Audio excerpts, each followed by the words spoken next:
আসসালামু আলাইকুম।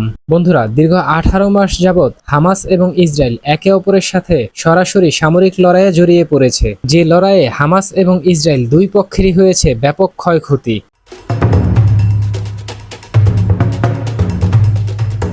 আন্তর্জাতিক গণমাধ্যমগুলোর তথ্য অনুসারে হামাস এবং ইসরায়েলের মধ্যকার এই লড়াইয়ে প্রায় 15 লক্ষাধিক ফিলিস্তিনি বাস্তুচ্যুত হয়েছে। পাশাপাশি ইসরায়েলি অভিযানে গাজা উপত্যকায় আহতের সংখ্যা দাঁড়িয়েছে 3 লক্ষের উপরে। এছাড়াও আন্তর্জাতিক বিভিন্ন গণমাধ্যমের তথ্য অনুসারে গাজা উপত্যকায় নিহতের সংখ্যা ছাড়িয়েছে 1 লক্ষ।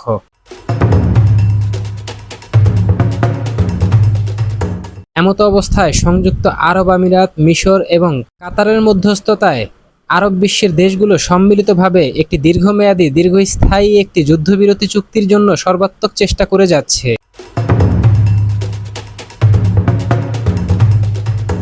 বন্ধুরা, যুদ্ধবিরতি চুক্তির গুরুত্বপূর্ণ এই বিষয়টিকে কেন্দ্র করে এই জায়গায় বলে রাখা ভালো, দীর্ঘ 18 মাসের এই যুদ্ধে ফিলিস্তিনের যে শাসক গোষ্ঠী রয়েছে, মানে মূল ভূখণ্ডের যে শাসক গোষ্ঠী রয়েছে পিএলওর প্রধান মিস্টার মাহমুদ আব্বাস কিন্তু কোনো ধরনের সক্রিয় ভূমিকা পালন করেনি। যদিও এই বিষয়টিকে কেন্দ্র করে বহির্বিশ্বের যে বিভিন্ন মুসলিম দেশগুলো রয়েছে তারা কিন্তু পিএলও প্রধান যিনি মিস্টার মাহমুদ আব্বাস, ওনার কিন্তু দফায় দফায় সমালোচনা করেছে।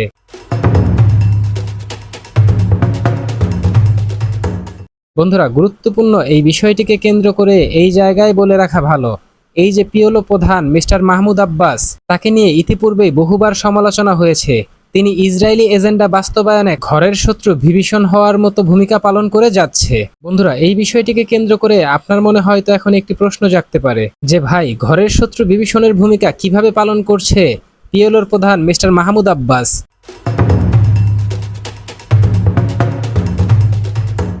আজ থেকে প্রায় 9 মাস আগে পিএলও প্রধান মিস্টার মাহমুদ আব্বাসের সাথে সৌদি আরব, সংযুক্ত আরব আমিরাত এবং জর্ডানের মতো দেশগুলো সম্মিলিতভাবে একটি মিটিং করে গাজা উপত্যকাকে মাহমুদ আব্বাসের হাতে তুলে দেওয়ার যে কথা দেওয়া হয়েছিল, তো আপনারা এখনো ভুলে যাননি।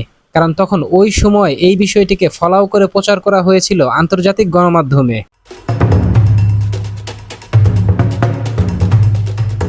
যে বিষয়টিকে কেন্দ্র করে ইসরায়েলের প্রধানমন্ত্রী মিস্টার বেঞ্জামিন নেতানিয়াহু কিন্তু কোনো ধরনের রাগঢাক না রেখে তিনি তার এক বক্তব্যে সরাসরি বলেছিলেন, গাজা উপত্যকাকে হামাস মুক্ত করে এই গাজা উপত্যকার নিয়ন্ত্রণ তুলে দেওয়া হবে পিএলও প্রধান মিস্টার মাহমুদ আব্বাসের হাতে।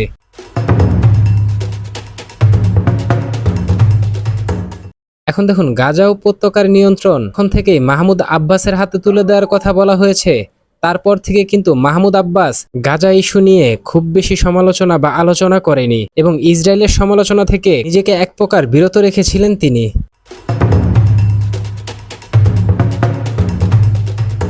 তবে সর্বশেষ গত বুধবার পিএলওর সেন্ট্রাল কাউন্সিলের একটি বৈঠক সরাসরি টিভিতে সম্প্রচারিত হচ্ছিল। ওই বৈঠকের এক পর্যায়ে মাহমুদ আব্বাস যখন তিনি তার বক্তব্য দিচ্ছিলেন, তখন তিনি তার বক্তব্যের মাঝপথে হঠাৎ হামাসকে কুকুরের বাচ্চা বলে সম্বোধন করে বলে ওঠেন, তোমাদের হাতে থাকা ইসরায়েলি সকল জিম্মিদেরকে মুক্তি দাও। এ সময় মাহমুদ আব্বাস তিনি তার বক্তব্যে এটাও বলেন, যুদ্ধ বন্ধ হতে হবে, এই যুদ্ধে প্রতিদিন শত শত মানুষ নিহত হচ্ছে, কারণ হামাস এখনো জিম্মিদেরকে হস্তান্তর করেনি।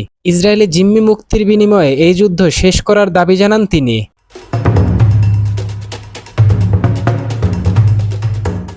এখন দেখুন, মিস্টার মাহমুদ আব্বাস শুধু যে জিম্মিদেরকে মুক্তি দেওয়ার কথা বলেছে বিষয়টি কিন্তু মোটেও এমন নয়। তিনি তার বক্তব্যে এটাও বলেছেন, হামাসকে সমস্ত অস্ত্র ফিলিস্তিনের যে কর্তৃপক্ষ রয়েছে, মানে পিএলওর প্রধান মিস্টার মাহমুদ আব্বাসের কাছে হস্তান্তর করে তাদেরকে নিরস্ত্র হতে হবে, মানে হামাসকে নিরস্ত্র হতে হবে। এছাড়াও গাজা উপত্যকার নিয়ন্ত্রণ মিস্টার মাহমুদ আব্বাসের হাতে তুলে দেওয়ার জন্য বলা হয়েছে। তো বন্ধুরা, মাহমুদ আব্বাসের এই যে বক্তব্য বা এই যে স্টেটমেন্ট, এই বিষয়টিকে কেন্দ্র করে প্রশ্ন উঠতে শুরু করেছে।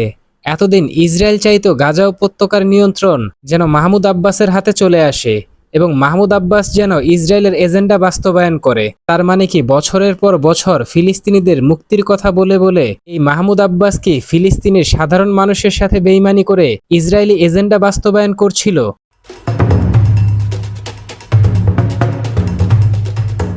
তো বন্ধুরা, ফিলিস্তিনি নির্যাতিত নিপীড়িত মানুষের সিম্পাথি কাজে লাগিয়ে বহির্বিশ্ব থেকে নিজের প্রতি সমর্থন আদায় করা এবং হামাসকে কুকুর বলে সম্বোধন করা, এছাড়াও নিঃশর্তে ইসরায়েলি সকল জিম্মিদেরকে মুক্তি দিয়ে গাজা উপত্যকার নিয়ন্ত্রণ পিএলওর মাহমুদ আব্বাসের হাতে তুলে দিয়ে এই যুদ্ধের সমাপ্তি ঘটানোর বিষয়টিকে কেন্দ্র করে আপনি কি ভাবছেন? আপনার গুরুত্বপূর্ণ মতামতটি জানিয়ে দিন কমেন্ট বক্সে। আমাদের ভিডিওটি ভালো লাগলে আমাদের সমর্থন করতে ভিডিওটিতে লাইক, কমেন্ট, শেয়ার এবং চ্যানেলটিকে সাবস্ক্রাইব করে সঙ্গে থাকুন। ধন্যবাদ।